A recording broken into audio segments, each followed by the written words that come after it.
최고의 축복은 하나님께 쓰임받는 것인 줄 믿습니다. 하나님께서 애굽에서 430년 동안 고통받던 이스라엘 백성들을 하나님의 권능의 손으로 출애굽을 시키신 후에 시내산으로 인도하셨습니다. 하나님께서는 모세에게 시내산에서 하나님의 백성들이 지켜야 될 10가지 계명을 주셨고, 또한 그들이 하나님과 교제하는 수단인 예배를 위해서 성막 투시도를 허락해 주셨는데, 이 두 가지를 주시기 전에 하나님께서 모세에게 당부한 말씀이 있으셨습니다. 너는 지금부터 내가 하는 말을 야곱의 집 이스라엘 자손들에게 꼭 전해라. 야곱의 집은 야곱의 12아들의 이름을 이제 통해서 12지파가 형성되었기 때문에 야곱의 집이다, 그렇게 부르기도 했습니다. 하여튼 온 이스라엘 백성들에게 이것을 꼭 전해야 된다. 어떤 것을? 세계가 다 내게 속하였다. 너희가 내 말을 잘 듣고 내 언약을 지키게 되면은 너희는 세계 모든 민족 중에서 내 소유가 되겠고, 또한 너희는 내게 대하여 제사장 나라가 되며 거룩한 백성이 되리라. 이 내용을 이스라엘 온 백성들에게 다 꼭 전하라, 그렇게 부탁을 하신 것이 출애굽기 19장 5절 6절에 기록이 되어 있습니다. 이것을 통해서 무엇을 말씀해 주셨냐면, 하나님은 한 개인, 한 지역, 한 국가의 하나님이 아닌 온 세계의 하나님, 온 우주의 하나님이 되신다는 것을 말씀해 주신 것입니다. 그래서 세상의 모든 민족이 하나님을 믿든지 현재는 믿지 않든지 모든 민족들이 하나님께 속해 있다. 그리고 그들에게도 구원의 길이 열려 있음을 이것을 통해서 말씀을 주신 것입니다. 그 다음에 또 한 가지는 특별히 세계 모든 민족 중에서 택함을 받은 이스라엘 백성들은 열방을 하나님께로 인도할 그 선교적 사명을 맡았다는 것을 말씀해 주는 것입니다. 그래서 너희는 거룩한 백성, 하나님의 소유된 백성, 그리고 제사장 나라가 될 것이다. 제사장은 하는 일이 하나님과 인간 사이의 중재자의 역할을 하던 사람을 제사장이라 그렇게 불렀어요. 그런데 우리가 신약에 와서도 베드로전서 2장 9절에 보면 택함받은 이스라엘 백성들을 제사장 나라로 삼으시겠다고 했는데, 신약성경 베드로전서 2장에서도 너희는 택하신 족속이요, 예수 믿고 구원받은 사람들은 하나님의 택함을 받았다. 하나님께 택함을 받았다. 그리고 왕같은 제사장으로 삼아 주셨다 그랬어요. 그냥 제사장이 아니라 왕같은 제사장으로. 그래서 하나님을 알지 못하는 자들, 예수 그리스도를 알지 못하고 믿지 못해서 하나님의 진노와 심판, 영원한 지옥 형벌의 선고를 받았던 그 사람들을 우리가 복음을 전해서 그들을 하나님 앞으로, 주님 앞으로 인도하는 그 사명을 맡은 왕같은 제사장들이다. 그러면서 하신 말씀이 이는 너희를 어두운 데서 불러내어 그의 기이한 빛에 들어가게 하신 그런 분의 아름다운 덕을 선전하려 함이니라. 그래서 우리들이 해야 될 일은 아름다운 덕을 선전하는 자들, 다시 말하면 예수 그리스도의 생명과 구원의 복음을 전하는 아름다운 덕을 선포하는 자들의 사명을 감당하기 위해서 우리를 거룩한 백성, 왕같은 제사장으로 삼아 주셨다는 것을 말씀해 주고 있어요. 그런데 이스라엘 민족은 자기들이 택함 받은 것에 대한 것은 감사하고 그랬지만은 왜 하나님께서 우리를 그 많은 민족 중에서 택해 주셨을까? 숫자가 많은가? 아니에요. 네. 강대국인가? 아니에요. 하나님 앞에 자랑할 만한 것이 있기 때문에? 아니에요. 이것은 하나님의 특별하신 섭리와 은혜 가운데서 선택함을 받았기 때문에 자랑할 것이 없다고 하는 거예요. 그런 은혜를 주시고 그런 복을 주셨는데 이스라엘 민족은 그걸 깨닫지 못했어요. 그래서 자기들 민족의 하나님으로만 알았지, 이방 민족들도 우상 숭배하는 저들도 죄를 회개하고 하나님께 돌아오는 그 중간 역할, 제사장의 역할을 감당하지 못하고 그들의 마음에는 우리만 구원받은 것으로 끝나는 그들의 마음이, 그들의 마음에 세상이 없었다고 하는 거예요. 그들의 시야에 들어온 것은 이스라엘 민족밖에 들어오지 않았어요. 이방 민족들도, 저들도 지금은 우상 숭배하고 하나님의 진노를 사고 하나님의 심판의 대상이지만 저들도 하나님 관점에서 볼 때는 구원받아야 될 죄인들이라고 하는 사실을 그들은 깨닫지를 못했고, 그들은 하나님의 심판과 저주의 대상으로만 이해했고 이방 민족의 구원에 대해서는 무관심했다고 하는 거예요. 아, 그랬구나. 그것으로 끝나는 것이 아니고 오늘 하나님께서 왜 우리를 죄 가운데 있던 우리들, 하나님의 심판과 영원한 지옥 형벌, 저주의 형벌을 선고받은 우리들을 구원시켜 주셨는가? 에베소서 1장에 보면 사도 바울은 하나님께서 우리를 창세전부터 우리를 선택하여 주셨다. 이것은 우리의 자격, 공로가 있기 때문에 구원받은 것이 아니라 하나님의 전적인 은혜의 선물이라는 것을 말씀해 주고 있는 거예요. 너희가 그 은혜를 인하여 믿음으로 말미암아 구원을 얻었나니 이것이 너희에게서 난 것이 아니요 하나님의 선물이라. 행위에서 난 것이 아니니 이는 자랑치 못하게 하심이니라 그랬어요. 그런데 요나 선지자는 자기 민족의 하나님으로만 받아들였고 이방 민족의 구원에 대해서는 아주 싫어했던 것을 볼 수가 있어요. 하나님께서 그에게 너는 니느웨로 가라 그랬어요. 거기서 하나님의 진노와 심판의 메시지를 전해라. 그랬는데 그게 귀찮고 싫었어요. 그 민족이 요나의 마음에, 또 이스라엘 민족들에게는 별로 마음에 들어오지를 않았어요. 오히려 이스라엘 민족을 굉장히 고통스럽게 만든 민족이기 때문에 저 민족은 망해야 돼, 그런 생각을 가졌어요. 요나는 그랬지만 요나서 전체 4장을 통해서는 뭘 가르치느냐?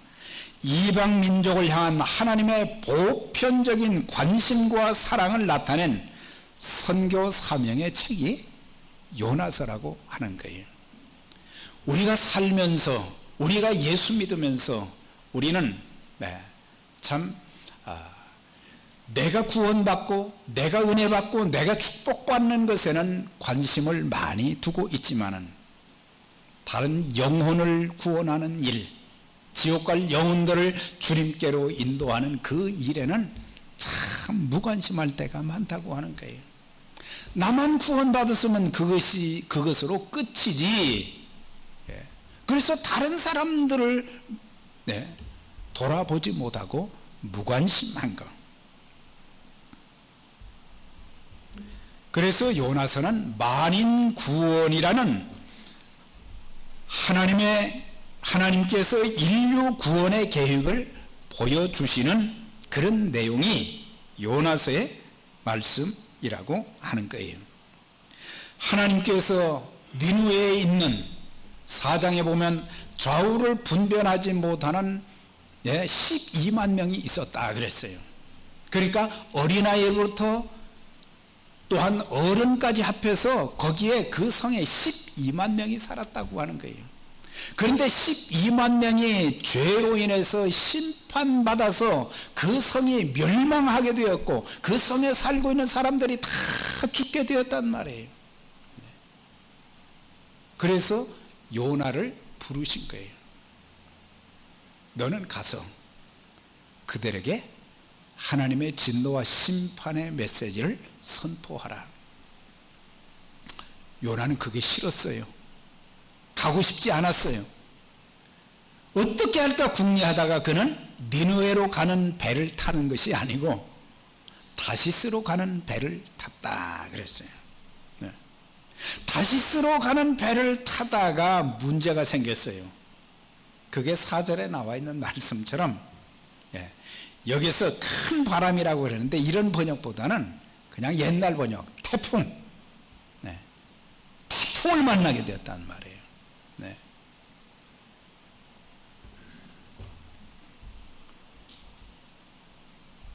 그래서 오늘 본문은 그릇된 선민의식, 편협한 신앙관을 가진 요나가 하나님 앞에 얼마나 허물이 많은 존재인가.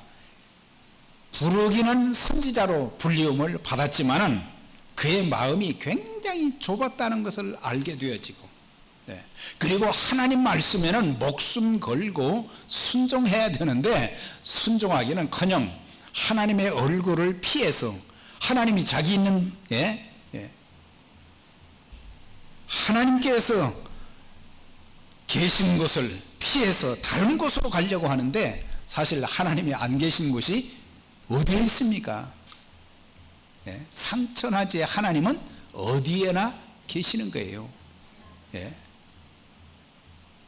내가 주의 얼굴을, 내가 주의 손을 피해서 어디로 가겠어요? 그래서 결국에 큰 태풍으로 인해서, 그 풍랑으로 인해서 사람들이 생사 위기를 겪게 되었고, 또 제비를 뽑아서 요나가 바다에 던져졌고, 그 다음에 사흘 동안 물고기 뱃속에서 그때서야 죄를 회개하고 기도하는 가운데 또 하나님께서 큰 물고기가 그를 또 바닷가에 내뱉은 그런 그 내용. 그래서 요나서 1장부터 4장까지의 교훈을 통해서 세 가지를 교훈해 주는데, 하나님은 유대인뿐만 아니라 이방인 모두를 사랑하신다는 것을 가르쳐 주고 있어요. 우리가 잘 아는 성경 구절, 하나님이 세상을 이처럼 사랑하사 세상에 있는 모든 사람들을 사랑하사. 세상에 있는 모든 사람뿐만 아니라 바로 나와 여러분들을 지극히 사랑해 주셨습니다. 지나간 날들을 이렇게 돌아보면요, 하나님의 은혜인데 그 하나님의 은혜가 어디서부터 출발이 됐느냐? 하나님이 나를 사랑하셨다고 하는 거예요. 하나님 앞에 이쁨 받을 만한 행동을 한 적도 없고 그런 삶을 산 것도 없는데 하나님이 나를 사랑해 주셨다. 때로는 환난을 겪고 시련을 겪고 인생의 풍파가, 그런 풍파, 감당할 수 없는 풍파를 겪을 때에도 두려움이 막 내게 몰려오고 불안함이 주어지고 답답함이 주어지고, 그런 가운데서도 하나님께서 나를 꼭 붙들어 주시고 내가 너를 잠잠히 사랑한다, 하나님의 사랑의 손길이 계속되었던 것을 알게 되는 거예요. 하나님께서 나를 사랑하신 것처럼 다른 사람들도 사랑의 대상인데, 우리는 다른 사람들을 사랑의 대상으로 대하지 못할 때가 많고, 그 영혼이 구원받아야 되고 그 인생이 바꿔져야 되고, 실패와 낙담과 고통 속에서 사는 희망이 없는 그런 사람들이 하나님 앞에 돌아오도록, 예수 그리스도를 믿을 수 있도록 우리가 관심을 가지고, 관심을 가지면 우리는 기도하게 됩니다. 무관심, 이것이 오늘의 나의 모습인 동시에 오늘의 교회의 모습이기도 한 것입니다. 뒤에 나오지만 배 선장이 배 탄 그 많은 사람들이 이제 배가 뒤집혀서 죽을 위기에 있을 때 각자 신의 이름을 부르면서 막 기도를 하는 거예요. 그런 기도 쓸 때는 없지만은 배 밑창에 내려와 보니까 한 사람이 쿨쿨 잠을 자고 있는 거예요. 그 사람들은 자기들의 신의 이름을 부르면서 그렇게 애원하며 기도하는데, 하나님의 사람은 거기에서 하나님의 도움을 구하는 기도를 하기는커녕 자기가 불순종해서 그 많은 사람들이 고통당하고 죽게 생겼는데 잠을 자고 있어요. 자는 자요 어찌미뇨 그랬어요. 오늘 하나님의 사람들이 잠을 자고 있다. 하나님의 교회가 잠을 자고 있다. 저를 포함해서 목사가 자장가를 불러주고 있다. 그래서 자는 자들을 깨워야 되는데 오히려 더 잠을 잘 자게 만드는 자장가를 불러준다 이거예요. 하나님은 유대인이나 이방인이나 모든 사람 다 사랑의 대상이다. 또 한 가지는 구원받은 하나님의 자녀들에게 주어진 책무는 모든 민족에게 복음을 전할 사명이 있다고 하는 거예요. 이것을 깨달은 사람들은 1700년대, 1800년대 아프리카로도 갔어요. 인도로도 갔어요. 버마로도 갔어요. 중국으로도 갔어요. 한국으로도 갔어요.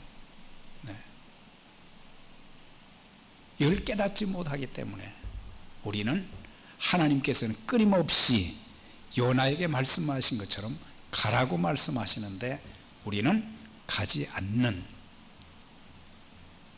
우리의 모습, 저의 모습. 그래서 교회는 구원받은 사람들의 공동체이기 때문에 교회가 해야 될 첫 번째 사명이 뭐냐? 복음을 전하는 일이다. 오늘 여기 계신 여러분들, 예수 그리스도를 구세주와 주님으로 내 마음에 받아들였을 때에 그 순간 성령이 우리 가운데 들어오시고 성령께서 우리 마음에 좌정하여 계신 것을 믿으십니까? 성령님이 내 안에 계신 것은 오직 성령이 너희에게 임하시면 그 다음에 너희가 권능을 받아야 된다. 성령 충만함과 능력을 받아야 된다. 오늘 그리스도인들이 성령 충만하지 않다는 거예요.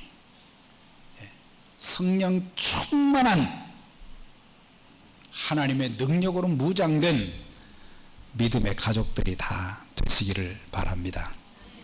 성령 충만해야 하나님의 일에 관심을 갖게 되는 거예요. 성령 충만하지 않으면 하나님의 일에도 교회에도 관심이 없어요. 영혼 구원하는 일에도 관심이 없어요. 나 그냥 예배 드리고 가면 된다, 이런 생각을 갖게 되는 거예요. 또 한 가지는 나 한 사람의 중요성을 가르쳐 주고 있습니다. 나 한 사람이 순종하면, 그 제목을 다루는데, 나 한 사람이, 요나 한 사람이 불순종하게 되면 니느웨의 12만 명이 전부 멸망하게 된단 말이에요. 그런데 그가 나중에 고통을 겪고 나서 하나님이 그를 끝까지 추적하시니까는 결국에 니느웨로 가서, 니느웨가 얼마나 성이 큰지 3일길이라고 그랬거든요. 그런데 하루 다니면서 말이죠, 40일 안에 너희들이 회개하지 않으면은 이 성이 멸망한다, 그걸 전했는데 왕으로부터 시작해서 모든 어린아이들까지 전부 회개하는 역사가 일어나고, 그래서 그 성이 건진받고 12만 명이 죽임을 당하지 않은, 그들이 하나님 앞에 돌아오는 역사가 있게 된 것은 한 사람의 순종을 통해서 있게 되었다는 사실이에요. 한 사람이 순종하면 많은 사람을 살리지만, 한 사람이 불순종하면 수많은 사람들이 고통을 당하고 죽게 된다고 하는 거예요. 성경에 나타난 한 사람의 중요성, 그걸 몇 군데를 이렇게 찾아보니까, 예레미야서 5장 1절에 보니까 너희는 예루살렘 거리로 다니면서 그 넓은 거리에서 찾아보고 알라. 너희가 만일 공의를 행하며 진리를 행하는 사람을 한 사람이라도 찾으면 내가 이 성을 사하리라, 그렇게 말씀했어요. 예레미야 선지자를 통해서 주신 말씀이, 그때 당시 예레미야가 사역하던 그 당시에 유다 사람들을 보니까, 남왕국 유다 사람들을 보니까 그 사람들 중에 의인이라고 할 만한 사람이 전혀 없었다는 거예요. 그러니까 한 사람이라도 있으면 이 성을 멸망시키지 않겠다 그랬어요. 그런데 그가 예언한 뒤에 얼마 후에 남왕국 유다는 바벨론에서 처참하게 무너져 버렸어요. 예루살렘 성 솔로몬이 얼마나 잘 지었어요. 그런데 한순간에 다 무너져 버렸어요. 한 사람이 그만큼 중요하다는 사실. 우리 집에서 한 사람이 참 중요한 거예요. 나 한 사람이. 특히 가장들이 중요한 거예요. 가장들이. 예. 가장들이 믿음에 바로 서야 돼요. 예. 한 사람, 몸된 교회에서도 보면은 여러 사람들이 있고 많은 사람들이 있지만 그 중에 나 한 사람이 중요하다는, 모든 성도들이 나 한 사람이 별거 아니다 그렇게 생각하면 안 되는 거예요. 나 한 사람이 있어야 된다. 나 한 사람. 네.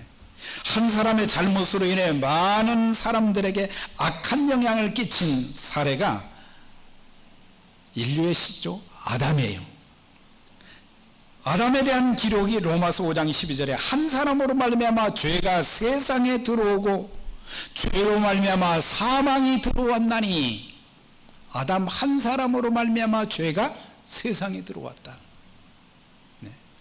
아담 한 사람으로 인해서 사망이 모든 사람들에게 들어왔다 그랬어요. 그래서 원죄라는 게 생겼잖아요. 아내가 처음에는 불순종했지만은 그도 선악과를 아내가 주는 걸 먹었기 때문에 가장에게 물으신 거예요. 하와에게 말씀하신 거예요.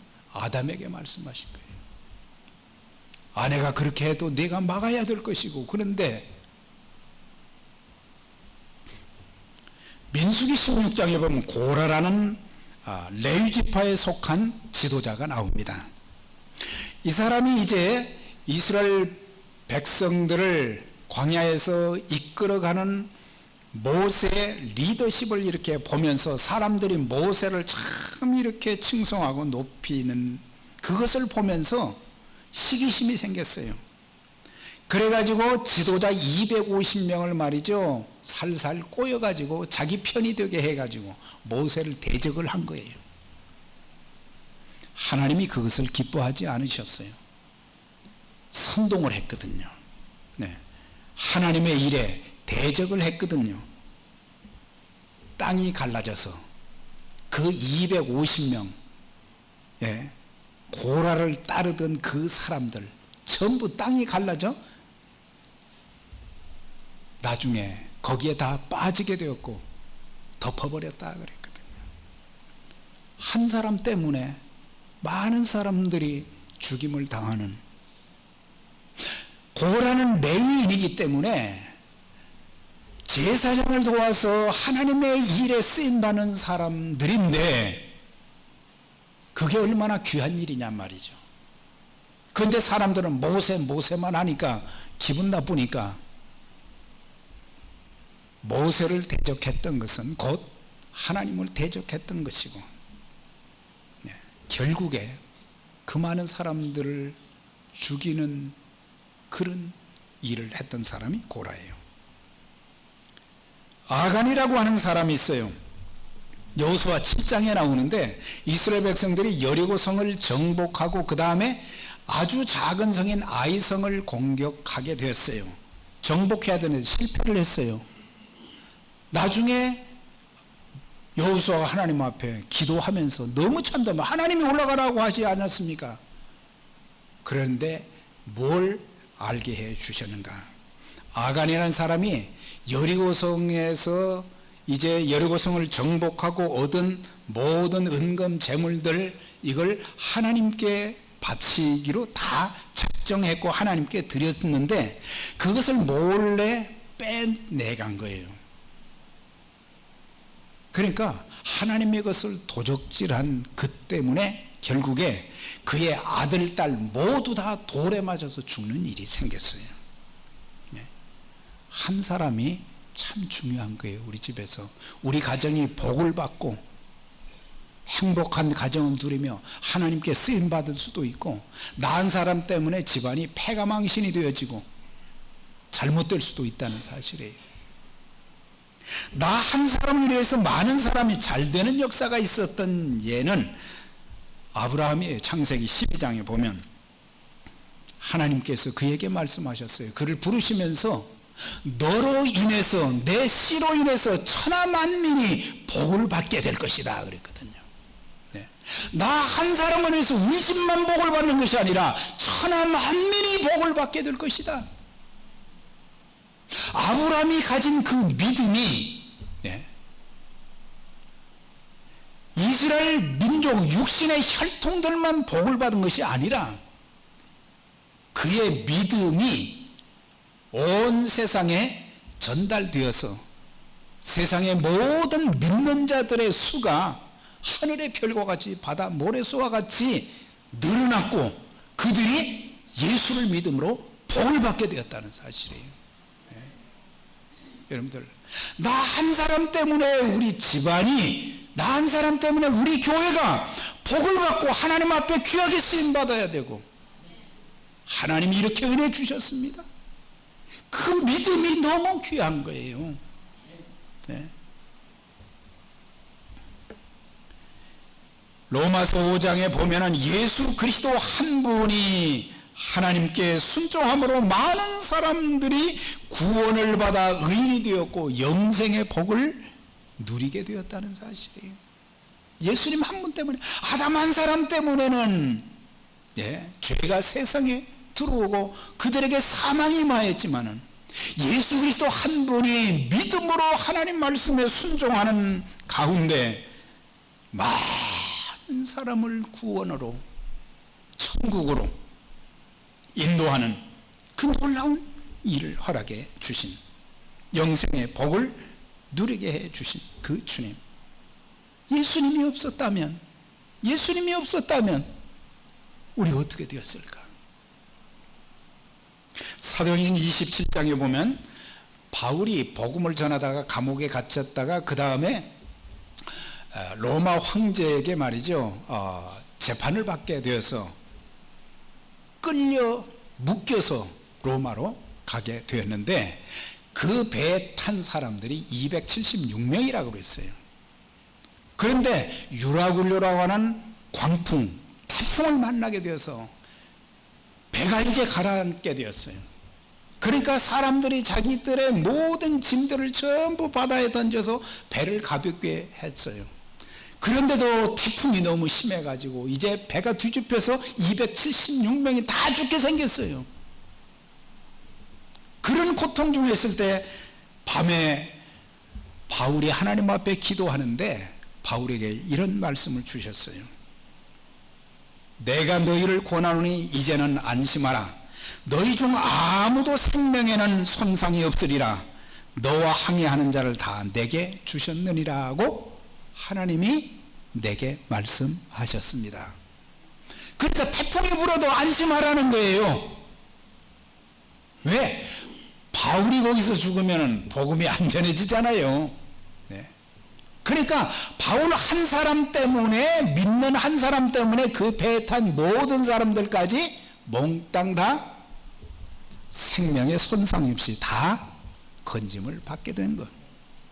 하나님이 내게 말씀하셨습니다. 여러분들 생명에는 걱정이 없습니다. 네. 나 한 사람 때문에 많은 사람들이 살고, 나 한 사람 때문에 많은 사람들이 구원받고, 예? 참 제가 예수님을 말이죠, 처음 영접했을 때 그렇게 기쁠 수가 없더라고. 여러분도 그러셨죠? 네. 예수님 만나고 나니까 교회를 다녔는데 10년 동안 예수님 영접을 안 했어요. 그냥 참석만 했어요. 그런데 어느 날 성령께서 제게 말이죠, 분명하게 깨닫게 하시고, 듣는 말씀을 통해서 깨닫게 하시면서 예수님을 구세주와 주님으로 영접하고 너무너무 기뻤어요. 너무 감격해서 막 눈물을 흘리기 시작했어요. 나 같은 죄인을 이렇게 사랑하셨구나. 그리스도께서 십자가를 지셨구나. 그리스도께서 이제 십자가를 지시되 양손과 양발에 못 박히시고 가시면류관을 쓰시고 옆구리에 창에 찔리시고 물과 피를 다 흘리시고 생명을 주심으로 내가 구원받을 수 있게 되었구나. 이것을 깨닫고 나니까 너무 감격스러운 거예요. 그런데 교회 생활을 오래 하다 보면 이 기쁨, 이 감격이 다 사라져버리고 그냥 멀뚱멀뚱해요. 네. 이 감격이 다시 회복되시기를 주의 이름으로 축원합니다. 감사해서 너무 기뻐서 그냥 교회만 가면은, 밖에 학교에만 가면은 막 싱글벙글해요. 싱글벙글. 네. 얼굴에 웃음이 꽉 가득 찬 거예요. 네.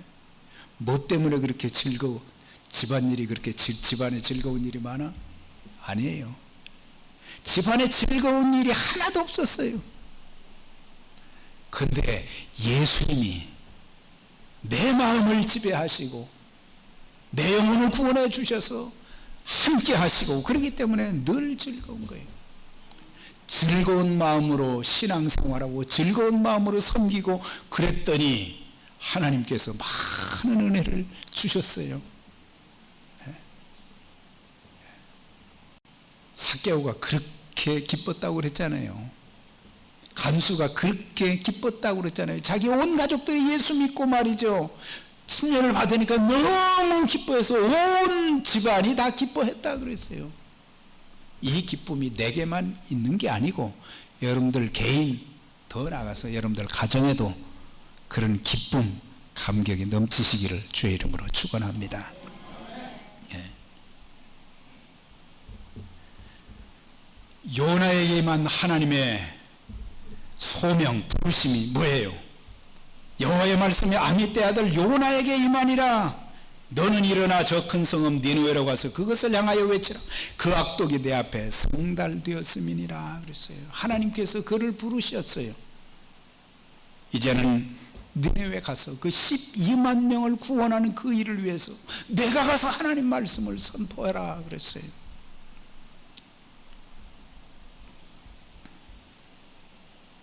하나님의 말씀이 요나에게 개인적으로 임했던 것처럼 이 말씀이 오늘 저와 여러분들에게 임해 주시어서 그 하나님 말씀을 듣고 하나님 말씀을 마음에 받고 순종하는 저와 여러분들이 될 수 있기를 바랍니다. 열왕기 상하를 보면 엘리야에 대한 기록이 나옵니다. 예레미야서를 보면 예레미야에 대한 기록이 나옵니다. 에스겔서를 보면 에스겔에 대한 기록이 나오는데 동일한 특징이 있어요. 여호와께서 엘리야에게 이르시되 또 여호와의 말씀이 예레미야에게 임하여 가라사대 여호와의 말씀이 에스겔에게 임하여 가라사대 전부 하나님 말씀이 그들에게 임하여 그들의 귀로 듣게 되었다 그랬거든요.